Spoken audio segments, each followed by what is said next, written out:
नमस्कार, सत्यहिंदी.com पर आपका स्वागत। मैं हूं शैलेश। राहुल गांधी ने तमिलनाडु में अल्पमत में आई हुई पार्टी टीवीके की सरकार बनवा करके वाहवाही लूट ली, लेकिन केरल में अपनी पार्टी के नेता का चुनाव भी वो नहीं करा पा रहे हैं। 4 मई को जब चुनाव नतीजों का ऐलान हुआ तब केरल में भी चुनाव के नतीजे आ गए। 140 सीटों में से 102 सीटें यूडीएफ यानी कांग्रेस के गठबंधन को मिले। इसमें से 63 सीटें अकेले कांग्रेस ने जीती। बहुत बड़ी जीत मान है ये। लेकिन तब से मामला सारा का सारा जो है अटका हुआ है। अटका हुआ इसलिए है कि पार्टी के 3 पहलवान नेता जो हैं वो मैदान में आ गए हैं और तीनों ही मुख्यमंत्री बनने के लिए बेताब दिखाई दे रहे हैं और इनके युद्ध के कारण कोई फैसला नहीं हो पा रहा है। सबसे पहले पार्टी की विधायकों की बैठक बुलाई गई तिरुवनंतपुरम में। वहाँ कोई फैसला नहीं किया गया और फैसला जो है वो पार्टी हाईकमान पर छोड़ दिया गया।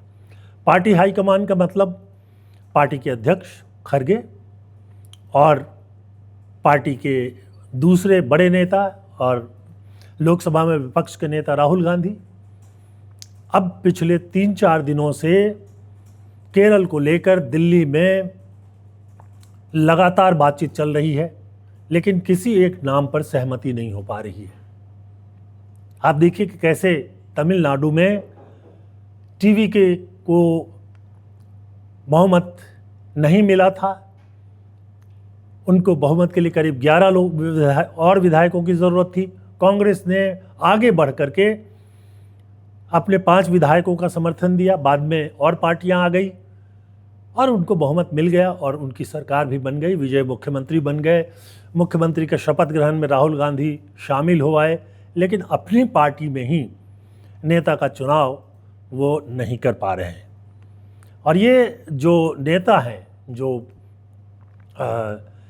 वहाँ अध्यक्ष पार्टी विधायक दल का नेता बनने के लिए बेताब है, उनके नाम आप सुनेंगे तो आपको आश्चर्य होगा कि ये महत्वपूर्ण लोग, इतने बड़े बड़े लोग जो हैं वो क्यों एक मत नहीं हो पा रहे हैं। विधायक दल का नेता कोई एक ही होगा और मुख्यमंत्री भी एक ही बनेगा। लेकिन बात यह है कि 10 सालों के बाद केरल में कांग्रेस की वापसी हुई है। इसके पहले 2 बार 5-5 साल के लिए लेफ्ट पार्टियां जीतती रहीं और उनके मुख्यमंत्री बनते रहे। अब जब कांग्रेस जीत कर आई है तो 3 नेता जो हैं जूझ रहे हैं। सबसे आगे हैं सतीशन। ये अभी तक विधानसभा में विपक्ष के नेता थे और उनका कहना है कि उनके साथ कांग्रेस विधायकों के अलावा सहयोगी दल भी हैं। यानी उनका कहना है कि सहयोगी दल उन्हें ही मुख्यमंत्री बनाना चाहते हैं। अब ये भी चर्चा है कि सतीशन के पक्ष में विधायकों का बहुमत नहीं है, लेकिन जो उनकी सहयोगी पार्टियां हैं जैसे कि IUML जिसके 22 विधायक जीते हैं, केरल कांग्रेस जिसके 7 विधायक जीते हैं और भी कुछ छोटी छोटी पार्टियां हैं, वो उनके समर्थन में हैं। इसलिए वो दावा कर रहे हैं कि उनको ही मुख्यमंत्री और विधायक दल का नेता बनाया जाना चाहिए। दूसरे बड़े दावेदार हैं पार्टी के राष्ट्रीय महासचिव KC वेणुगोपाल। ये सब लोग जानते हैं कि KC वेणुगोपाल जो हैं वो राहुल गांधी के बहुत करीब हैं और राहुल गांधी के आसपास जो लोग हैं वो यही चाहते हैं कि KC वेणुगोपाल जो हैं वो मुख्यमंत्री बने, ताकि केरल में जो अभी वर्चस्व है कांग्रेस का और कांग्रेस के नेताओं का वो बना रहे। वहाँ के एक प्रमुख नेता K सुधाकरन है, वो भी जो हैं वेणुगोपाल के समर्थन में दिखाई दे रहे हैं। और तीसरे उम्मीदवार हैं रमेश चन्नीथला, जो कई बार MP रह चुके हैं, यूथ कांग्रेस के अध्यक्ष रह चुके हैं और वहाँ केरल की राजनीति से ज़्यादा उन्होंने राष्ट्रीय राजनीति में भाग लिया है। दोनों ही नेता केसी वेणुगोपाल और रमेश चेन्नीथला, ये दोनों राष्ट्रीय राजनीति में ज़्यादा सक्रिय रहे हैं और सतीशन वहाँ जो लोकल राजनीति है उसमें ज़्यादा सक्रिय रहे हैं।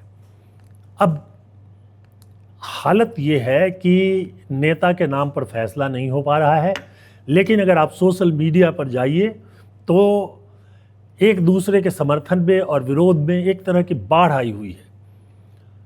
हर आदमी जो है सोशल मीडिया के जरिए दावा कर रहा है कि मुख्यमंत्री और विधायक दल का नेता तो उसे ही बनना चाहिए। कांग्रेस का एक वर्ग कह रहा है कि जो क्षेत्रीय पार्टियां हैं उनकी सहमति भी ली जानी चाहिए क्योंकि वो सहयोगी हैं और अंततः सरकार उनको चलाना है, क्योंकि कांग्रेस के पास अकेले बहुमत नहीं है। 140 विधायकों के सदन में कांग्रेस के पास 63 हैं, जबकि कम से कम 71 सीटें चाहिए बहुमत के लिए, तो बहुमत तो है नहीं। बहुमत से कांग्रेस 7-8 सीटें पीछे है। तो जाहिर सी बात है कि बाकी पार्टियां जो सहयोगी पार्टियां हैं उनकी भूमिका भी होगी। अब एक चर्चा ये है कि सतीशन के साथ कांग्रेस के जो 63 विधायक हैं उनमें से वो ज़्यादातर जो हैं उनके साथ नहीं है। सतीशन का ये भी कहना है कि वो जन भावना को समझें और ये देखें कि केरल की राजनीति में कौन था। उसके अलावा IUML और वहाँ जो दूसरी पार्टियां हैं उसकी सहमति की भी बात कर रहे हैं। और एक कोशिश केंद्र में ये हो रही है कि पार्टी को फूट से बचाया जाए और किसी न किसी तरह से तीनों नेताओं में कोई सहमति हो जाए। फिलहाल इसकी उम्मीद कम दिखाई दे रही है, अभी कम दिखाई दे रही है। फैसला तो हो जाएगा। इसका कारण ये है कि वहाँ अभी केरल में दल बदल के लिए कोई जगह नहीं है। लेफ़्ट फ्रंट काफ़ी पीछे है, मुश्किल से 35-36 सीटें उनको मिली है, बाकी भी हाशिए पर हैं। बीजेपी को सिर्फ 3 सीटें मिली हैं। तो वहाँ दल बदल करके और गठबंधन को तोड़ करके तो सरकार बनाना संभव नहीं है। लेकिन जितनी देर हो रही है उसमें कांग्रेस का नेतृत्व जो है वो उसकी बदनामी ज़रूर हो रही है। राहुल गांधी क्यों नहीं फैसला कर पा रहे हैं? अगर वो तमिलनाडु के लिए तुरंत 24 घंटे में फैसला कर सकते हैं, विजय को समर्थन दे सकते हैं, तो केरल के लिए क्यों नहीं हो सकता? समझौता क्या होगा? लगातार बैठकें हो रही हैं वहाँ के नेता एक एक करके बुलाए जा रहे हैं, बातें हो रही हैं, लेकिन कोई हल नहीं निकल पा रहा है। और ये जो कांग्रेस की कमज़ोरी है उसको सामने लाता है।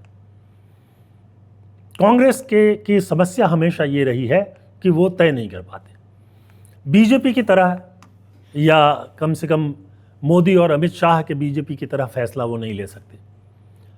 जब मध्य प्रदेश में विधानसभा के चुनाव हुए, राजस्थान में चुनाव हुए, नेताओं में आपसी खींचातानी थी, कई लोग दावेदार थे और उन दावेदारों के बीच में एक बिल्कुल अज्ञात व्यक्ति को लाकर मुख्यमंत्री बनाकर सरकारें वहाँ पर बीजेपी चला रही है। ये और भी कई राज्यों में हो चुका है, हरियाणा में हुआ। उसके अलावा आप ये उत्तराखंड में इसी तरह से बनी सरकार। उधर छत्तीसगढ़, वहाँ भी ऐसे ही एक नए व्यक्ति को सामने लाया गया। उड़ीसा देखिए, वहाँ भी एकदम से नए व्यक्ति को सामने ला दिया। कांग्रेस की दिक्कत ये है कि ये आम सहमति के नाम पर एक ढीले ढाले जमात में बदलती हुई दिखती है। और राहुल गांधी के सामने सबसे बड़ी चुनौती यही है कि एक कमांड हो जो कि नीचे तक जाए। और केरल में जो देर हो रही है उससे जो राजनीतिक क्षमता है उसको लेकर सवाल उठ रहे हैं और कांग्रेस नेतृत्व को कभी न कभी उसका सवाल का जवाब देना ही पड़ेगा, क्योंकि एक ढीला ढाला संगठन कभी भी किसी बड़े अंजाम तक पहुंचना उसके लिए मुश्किल हो जाता है। आपकी क्या राय है? आप क्या सोचते हैं? कमेंट सेक्शन में आकर के बताइए कि आखिर इतने दिनों तक, 4 के बाद अगर देखें तो अब तक जो है 1 सप्ताह से ज़्यादा हो गया, क्यों कांग्रेस जो है विधायक दल के नेता का और मुख्यमंत्री का फैसला नहीं कर पा रही है। क्या करना चाहिए? और ये जो 3 नाम हमने लिए उसमें किसको सबसे बेहतर मुख्यमंत्री आप मानेंगे? अपनी राय दीजिए। एक अनुरोध ये भी है कि हमारे जो प्रोग्राम हैं उनको लाइक कीजिए, बेल आइकन को दबा दीजिए ताकि आप तक सूचना सही समय पर पहुंच सके, सभी प्रोग्राम्स को आप देख सकें और हमारे चैनल को सब्सक्राइब कीजिए। संभव हो तो सत्य हिंदी का ऐप डाउनलोड कर लीजिए और सत्य हिंदी के सदस्यता का अभियान इन दिनों चल रहा है, उसमें भी अपना सहयोग देने की कोशिश कीजिए। तो आज के लिए बस इतना ही। बहुत बहुत धन्यवाद। नमस्कार।